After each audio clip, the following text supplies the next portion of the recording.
મારો બાપુ લ્યો હે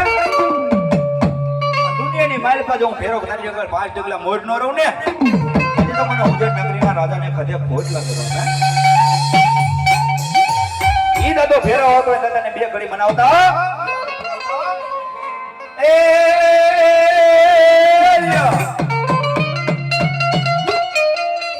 એ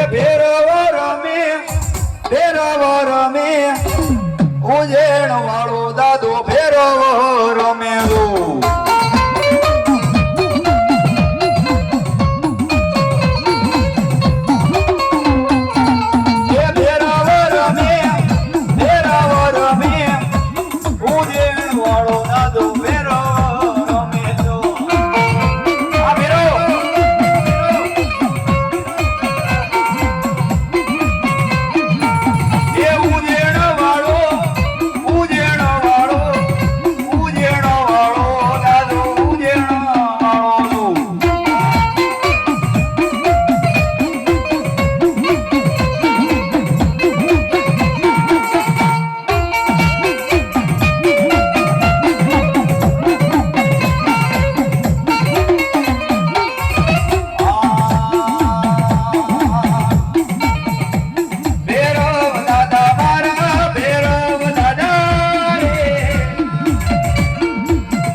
તમામ માણસોને મારી નમ્ર વિનંતી બે હાથ ઊંચા કરીને દાદાના નામને તાળી પાડજો એ અમને દાદાનો અવતાર લેજો એ મને લાગી તારી ધૂન મારા ભેરવ દાદા તારી ખાઓ તારી એ દાદા નમના રોગ નો આવવા દે ભલા ભલા